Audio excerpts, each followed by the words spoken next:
(9월 20일) 오늘의 하이라이트 본문은 전도서 4장에서 6장입니다. 4장. 나는 또 세상에서 벌어지는 온갖 억압을 보았다.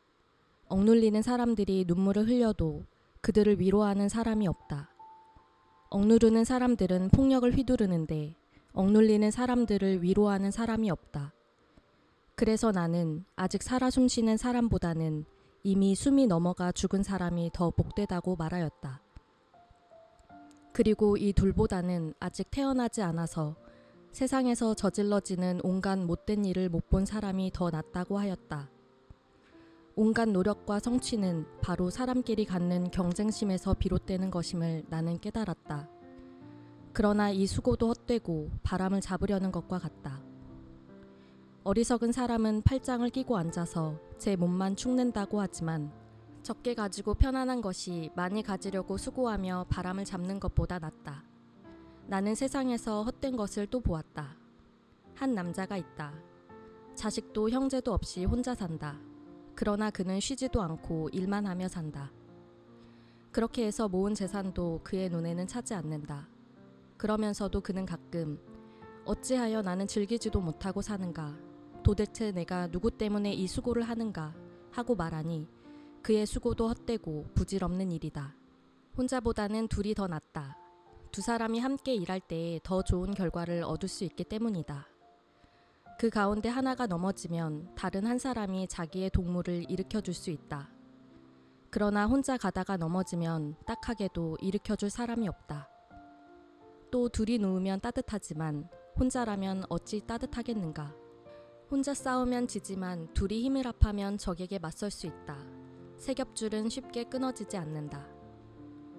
아무리 나이가 많아도 신하의 직언을 듣지 않는 왕은 어리석다. 그보다는 가난할지라도 슬기로운 젊은이가 더 낫다.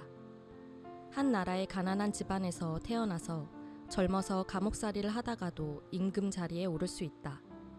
내가 보니 세상에서 살아 움직이는 모든 사람이 왕의 후계자가 된 젊은이를 따른다. 한 왕이 다스리는 백성의 수가 셀 수 없이 많다 하여도 그가 물러나면 어느 누구도 그의 업적을 찬양하지 않으니 왕으로서 통치하는 것도 헛되며 바람을 잡으려는 것과 다를 바 없다. 5장. 하나님의 집으로 갈 때에 발걸음을 조심하여라. 어리석은 사람은 악한 일을 하면서도 깨닫지 못하고 재물이나 바치면 되는 줄 알지만 그보다는 말씀을 들으러 갈 일이다. 하나님 앞에서 말을 꺼낼 때에 함부로 입을 열지 말아라. 마음을 조급하게 가져서도 안 된다. 하나님은 하늘에 계시고 너는 땅 위에 있으니 말을 많이 하지 않도록 하여라. 걱정이 많으면 꿈이 많아지고 말이 많으면 어리석은 소리가 많아진다. 하나님께 맹세하여서 서원한 것은 미루지 말고 지켜라. 하나님은 어리석은 자를 좋아하지 않으신다.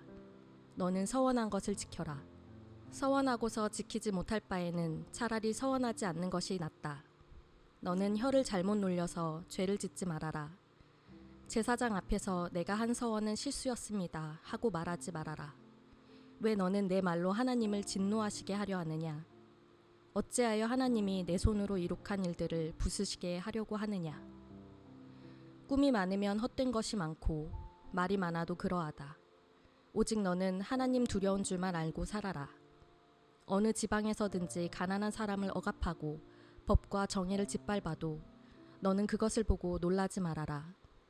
높은 사람 위에 더 높은 이가 있어서 그 높은 사람을 감독하고 그들 위에는 더 높은 이들이 있어서 그들을 감독한다.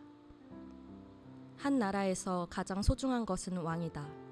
왕이 있으므로 백성은 마음 놓고 농사를 짓는다.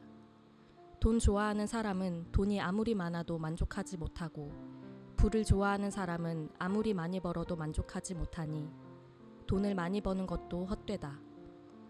재산이 많아지면 돈 쓰는 사람도 많아진다. 많은 재산도 임자에게는 다만 눈요기에 지나지 않으니 무슨 소용이 있는가. 적게 먹든지 많이 먹든지 막일을 하는 사람은 잠을 달게 자지만 배가 부른 부자는 잠을 편히 못 잔다.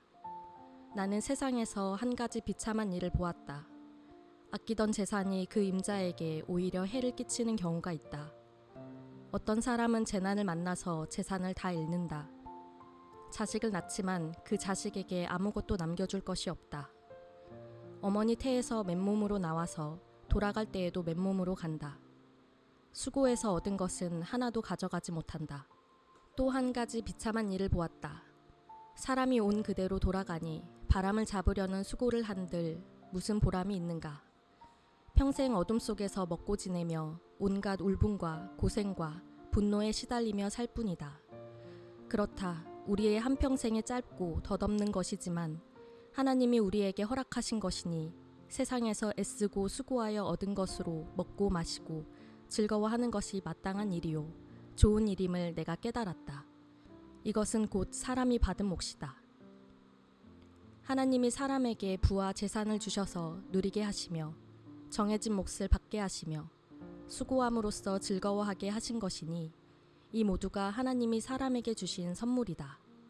하나님은 이처럼 사람이 행복하게 살기를 바라시니 덧없는 인생살이에 크게 마음 쓸 일이 없다. 6장. 나는 세상에서 또 한 가지 잘못되고 억울한 일을 본다. 그것은 참으로 견디기 어려운 것이다. 하나님이 어떤 사람에게는 부와 재산과 명예를 원하는 대로 다 주시면서도 그것들을 그 사람이 즐기지 못하게 하시고 엉뚱한 사람이 즐기게 하시니 참으로 어처구니가 없는 일이요 통탄할 일이다. 사람이 자녀를 100명이나 낳고 오랫동안 살았다고 하자. 그가 아무리 오래 살았다고 하더라도 그 재산으로 즐거움을 누리지도 못하고 죽은 다음에 제대로 묻히지도 못한다면 차라리 태어날 때에 죽어서 나온 아이가 그 사람보다 더 낫다. 태어날 때에 죽어서 나온 아이는 뜻없이 왔다가 어둠 속으로 사라지며 그 속에서 영영 잊혀진다. 세상을 보지도 못하고 인생이 무엇인지 알지도 못한다. 그러나 이 아이는 그 사람보다 더 편하게 안식을 누리지 않는가. 비록 사람이 1000년씩 2번을 산다고 해도 자기 재산으로 즐거움을 누리지도 못하면 별 수 없다. 마침내는 둘 다 같은 곳으로 가지 않는가. 사람이 먹으려고 수고를 마다하지 않지만 그 식욕을 채울 길은 없다. 슬기로운 사람이 어리석은 사람보다 나은 것이 무엇인가. 가난한 사람이 세상 살아가는 법을 안다고 해서 무슨 소용이 있는가. 이것 또한 헛되고 바람을 잡으려는 것과 같다. 가지고 있는 것으로 만족하는 것이 욕심에 사로잡혀서 헤매는 것보다 낫다. 지금 있는 것은 무엇이든지 이미 오래전에 생긴 것이다. 인생이 무엇이라는 것도 이미 알려진 것이다. 사람은 자기보다 강한 이와 다툴 수 없다. 말이 많으면 빈말이 많아진다. 많은 말이 사람에게 무슨 도움을 주는가. 그림자처럼 지나가는 짧고 덧없는 삶을 살아가는 사람에게 무엇이 좋은지를 누가 알겠는가. 사람이 죽은 다음에 세상에서 일어날 일들을 누가 그에게 말해줄 수 있겠는가. 아멘.